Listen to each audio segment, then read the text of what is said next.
Up front on the Voice of America, my name is Jackson Bunganyi. So I'm so proud today to welcome my homeboy Nelly Sugu from Rwanda. Nelly, what's up, man? What's up, Jackson? Welcome.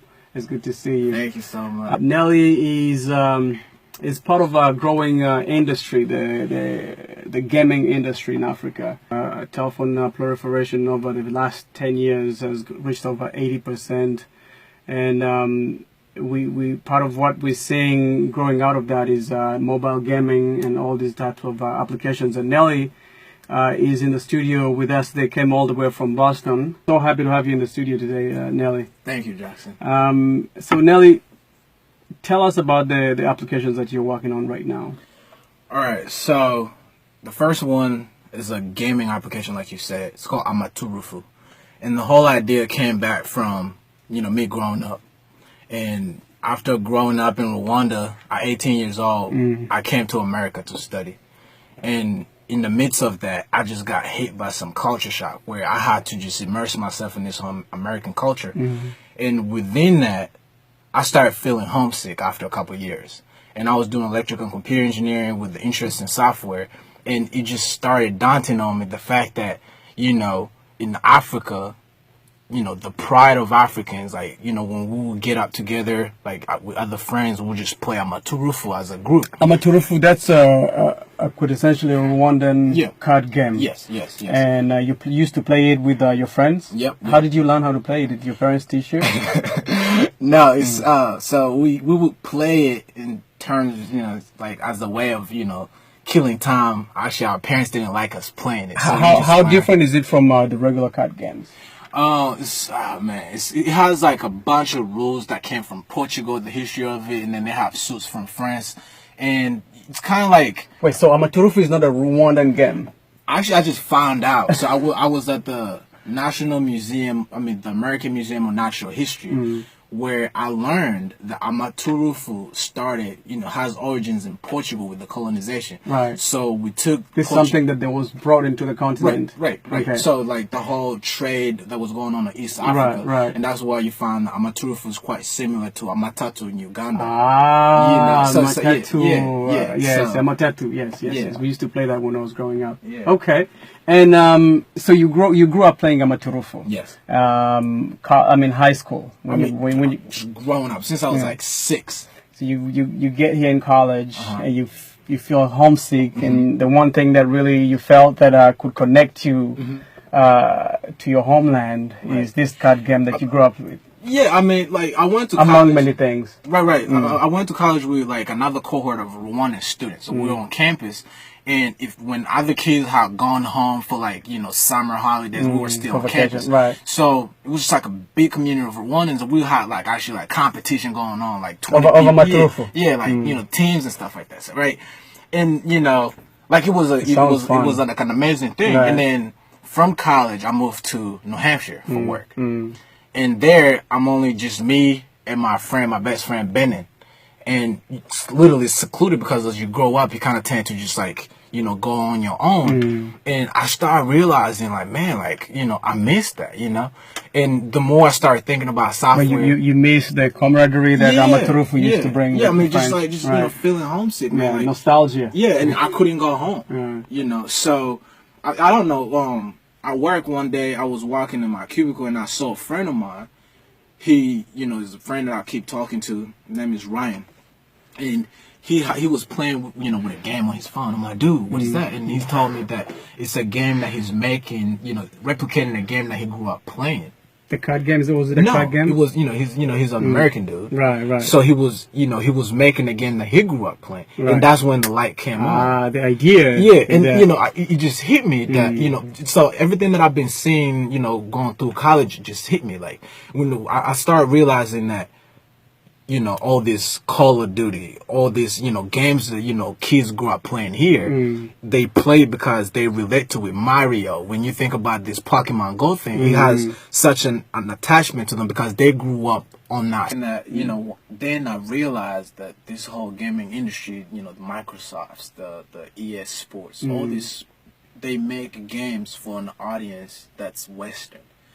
Kids that grew up playing, football, American football. So they play Madden. And I started, it just hit me that there's so many Rwandans around the world that might feel the same way I feel. Because, sometimes I feel like, man, I wish I could play with like, my, high school friends, but one is in France, another one is in, Germany, another one is in China. So there is no way we could play. I started thinking about like, how does actually one make a game and put it on the phone? Like, that was just like crazy to me. And I'm like, okay. So hold up. At the time, even when you were thinking about that, were you already thinking about Amaturufu at all? No. Not yet. Not at all. So when you saw this guy playing his childhood game, the game that coming up with the idea of creating a game based on what he used to play as a kid, it did not occur to you that maybe I should also come up with something that... Nope. I mean, to me, what just started happening with, all those, like, memories. Like, everything just started kind of, like, coming together, and I was just frustrated. And then, when I was, okay, I got to figure out, like, this is so cool. Like, I started realizing I'm really interested in mobile development. I'm interested in knowing how to, these things get on the phone. I need to figure it out. Because otherwise, when you tell people that I'm in IT, like, oh, yeah, can you hack? It's like, no, I can't. Okay, when you say you're into coding. Yeah, you need to code. Can you make me a website? Like, I don't know how to make a website. It's a shame, right? So it's like, now it's like, can you make an app? It's like, I actually don't know how to make an app. So I was like, okay, I gotta figure out how to do this stuff. And then, I started learning, and I'm like, okay, all these books reading, like I bought books on Amazon and stuff, like I just read it and just got boring because, every knowledge you gotta practice it. So at this point, you're just learning how to make software to be a software developer. I'm a mobile developer. Right. So I'm, I'm just bored, and I'm like, okay, the only one thing that I know is I gotta find something to apply these things to, because just you just like memorizing stuff. Okay. And then that's why I was like, okay, I need to make a game, but I can't come up with a game. So which game do I know that I can program? Right. And then that's when Amaturufu was born. Yeah, exactly, because that's what I knew 100%. And then like I was like, okay, I know this game. I know how it works. So you started working on Amaturufu. How long did it take you to fully develop it?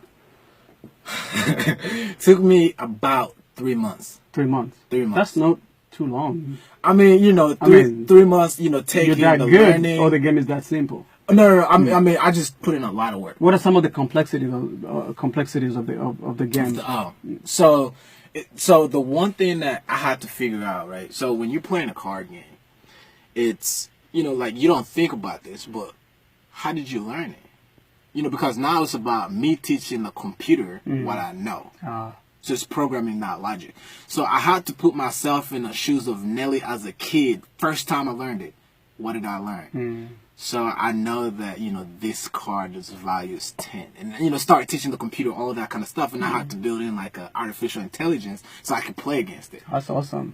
So, I mean, it was awesome. And, just figuring out that logic. That's the learning curve itself. Also. I mean, it's crazy. Yeah. So, the reason why it took me that long, I was so into it that, my goal was I'm going to make. So I remember I told my friends, I mean, it's crazy. I told my friends, like, dude, I'm going to make this game by the end of the year. It was in 2015. It was about like, I think September. And when I started telling people, that's when I realized I couldn't give up. You know what I'm saying? So it's like, you set yourself up. Yeah, but that I got a call from the American Museum of Natural History telling me that they have middle school students, that they have a camp for a week, and they're teaching them the anthropology of games, card, dice games, and Amaturufu was one of them. Oh, wow. So I was in New York for like 2 days, part of this, camp. Teaching these kids. Literally. And these kids loved it. That's awesome. So, and then from that, like, I got like a couple people that were like, dude, I want a tutorial for this thing. I'm into card games, and I want to learn what this game is about. So when I was making it, I didn't even think about a tutorial because anybody that I was developing it for already knew the game. Right. So now I was like, oh shoot. You have to work on a tutorial right now. Yeah. Have you worked on it? Halfway done, and I stopped. Just because like, I was looking at, so the way I'm monetizing it, I'm putting ads in it. So it's basically you bet on the fact that it's going to get played by a lot of people. It's going to get downloaded by a lot of people. And then therefore, however much time people spend on it, you're going to get, money from ads. Ad revenue. And then right now, it's at a point where it's just, it's not an online game where, you can invite me to play. And that's where the next level that I wanted to take to, where you can invite people to play. Like, you can play somebody who's in Sweden right now. But that part of it, it's a little complicated. I wasn't, I didn't have the knowledge for it, and I just, calculated, literally learning it, and then the time that it was going to take me to learn it and implement it, as opposed to the stuff that I'm working on. So now. what is this other $1 billion idea? I'm now curious to know the idea that made you quit the Amaturufu, right? Put it on the back burner. All right. What is it? Oh my God! All right, so this is the ultimate game changer for sports. Whoa. Right now, we're focusing on basketball just because, that's what I know. That's what I love the most. And But you played ball? Yeah, I have a basketball tattoo. My bad, man. I was captain My of my man. high school team. My man. But what happened, right? So I moved from college. I moved from college to New Hampshire to go work. And literally just the African kid, I don't have family here, so I could go wherever to work. And then I get in New Hampshire, and it's a new reality. I don't know anyone. So, I go to work from 9 to 5, and after 5, I go home. What do? Like, the only one thing that I knew how to do was just go play basketball, find friends, meet them on the basketball court. And it's a small city, and, I Google basketball courts near me. It takes me a little bit of time to find them because they're not actually, nobody searches for basketball courts in Nashville, so it's not listed. So I ask people, I find a court, and I didn't have a car then, so it's about, 10-minute walk to the court. And after work, I put on my shorts, I get a basketball, and I run to the court to find out there is nobody. It take me forever to actually meet people on the court, right? And I meet them, and I decided to register for leagues to meet people, and I did that, and then I'm just that one person that sees a problem and it just I never let go because it kind of frustrates me, right? And I'm like, dude, this sucks. I kind of, take a step back and I think, okay, I'm an outgoing person. I could just really make friends easy. But what if I wasn't? What if I didn't take that step to go register into a league? What if you were an introvert? Exactly. How would you be able to that literally is the difference between somebody that, has fun and somebody that just lonely, somebody that just, drinks themselves to sleep. And you know what I'm saying? Just because you don't have any friends. And I started going back to experiences. I went to a science conference when I was in college and didn't know anyone that was coming. Just showed up at a conference because I was invited. Made friends with surgeons. Just talking, you meet people at a conference you don't know about nothing about before you meet them. But just because you have a common interest, you get along for that time. Right. So it started hitting me in sports there's this social barrier thing. Where you feel like if you want to go play soccer, if you want to go play basketball, you kind of feel like you need your friends to go with you. It's like accompany you or something. But with technology, I think that era is done. Where I don't need to know you to play with you. Because proof is, if I were to show up in D.C. and I see a court and I have a ball, I'm going to just go tell them I'm next. So let me say... This is like a dating app for people who want to play sports together. You can call it, right? You can call it. It's literally when people ask me what is it? Tell me in the terms that I understand. It's Uber. It's Tinder. It's the Tinder of pickup basketball. Well, but think about this, right? So it's literally, you break that, you bring down that social barrier, and now you go to LA. You want to play ball. You want to play ball. You no longer need to be stuck in your hotel room because you don't know anyone there. You can just hit up people and you can see who's playing near you. So the app aggregates people who are in the neighborhood and who are interested in playing ball, but did not have anybody to play with. You can have... Okay, so... Or if you want to play a game of pickup basketball or soccer... Yeah, and the crazy thing is, right now, if we're friends and... I'm home, you're doing whatever, and I text you guys yo, it's so beautiful outside. Let's play ball today. But you got a date. He got to go to school.